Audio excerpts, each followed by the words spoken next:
Xin chào quý vị. Chào mừng quay trở lại kênh Trí tuệ Phật học. Đây là series Tánh không và con đường trung đạo. Tập 5. Phật Pháp và khoa học hiện đại.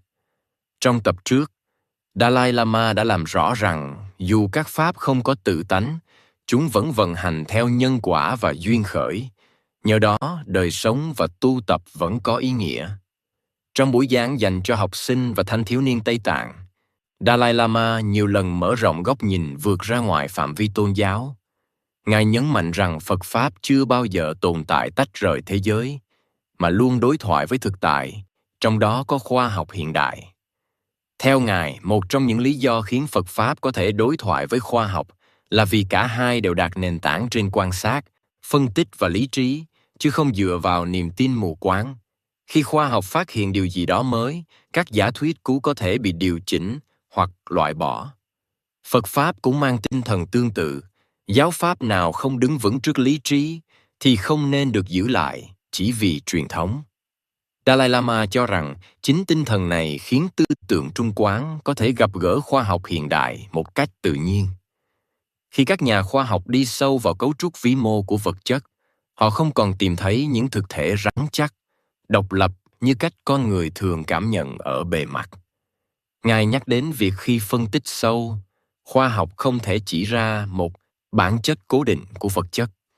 Những gì được gọi là hạt, sóng hay năng lượng đều phụ thuộc vào điều kiện quan sát, phương pháp đo lường và hệ quy chiếu. Điều này, theo Dalai Lama, rất gần với cách Phật Pháp nhìn nhận các pháp. Tồn tại trong mối quan hệ không có tự tánh.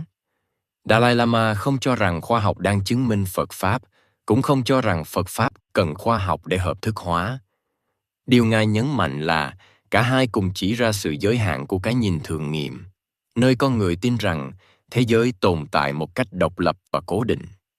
Theo Ngài, khi khoa học chưa phát triển, con người dễ tin rằng vật chất có một nền tảng chắc chắn không thể phân chia. Nhưng khi sự phân tích đi sâu hơn, mọi thứ trở nên linh hoạt, phụ thuộc và không thể nắm bắt như cách ta từng nghĩ. Điều này giúp con người cởi mở hơn với giáo lý về tánh không.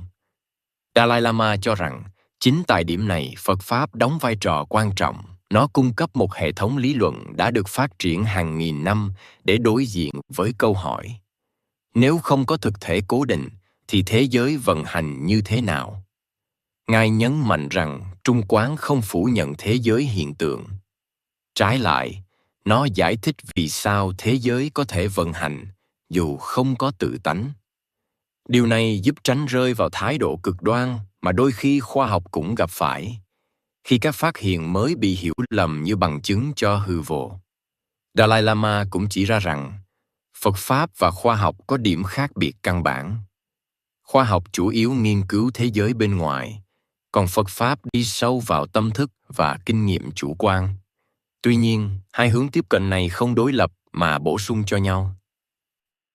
Theo Ngài, nếu khoa học giúp con người hiểu thế giới vật chất vận hành ra sao, thì Phật Pháp giúp hiểu cách khổ đau sinh khởi và chấm dứt như thế nào. Khi hai hướng tiếp cận này được đặt cạnh nhau, cái nhìn về thực tại trở nên toàn diện hơn. Dalai Lama đặc biệt nhấn mạnh vai trò của trí tuệ trong việc điều hướng tri thức khoa học. Khi thiếu nền tảng đạo đức và hiểu biết về tâm, khoa học có thể bị sử dụng theo những cách gây hại. Phật Pháp không chống lại tiến bộ, nhưng đặt câu hỏi về mục đích của tri thức. Ngài cho rằng việc hiểu tánh không làm con người trở nên thờ ơ với thế giới, mà giúp giảm bớt sự bám chấp vào quan điểm cố định. Điều này rất cần thiết trong bối cảnh khoa học liên tục thay đổi. Khi không bị ràng buộc bởi ý niệm chân lý bất biến, con người dễ chấp nhận sự điều chỉnh và phát triển. Dalai Lama cũng lưu ý rằng nhiều hiểu lầm phát sinh khi người ta dùng khoa học để phủ nhận giá trị nội tâm, hoặc dùng Phật Pháp để phủ nhận thế giới vật chất. Cả hai thái độ này đều đi ngược lại tinh thần trung đạo. Theo Ngài, điểm gặp gỡ sâu xa nhất giữa Phật Pháp và khoa học không nằm ở kết luận, mà ở phương pháp tiếp cận. Cả hai đều khuyến khích nghi vấn, không chấp nhận điều gì chỉ vì thẩm quyền, và luôn mở cửa cho việc xét lại quan điểm. Tập thứ 5 của series này nhằm mở rộng không gian đối thoại, cho thấy rằng Phật Pháp không bị giới hạn trong phạm vi tín ngưỡng, Khi được tiếp cận bằng lý trí, nó trở thành một hệ thống tư duy có khả năng trò chuyện với khoa học hiện đại một cách bình đẳng. Ở tập tiếp theo, series sẽ đi sâu vào nhân vật then chốt mà Dalai Lama nhiều lần nhắc đến.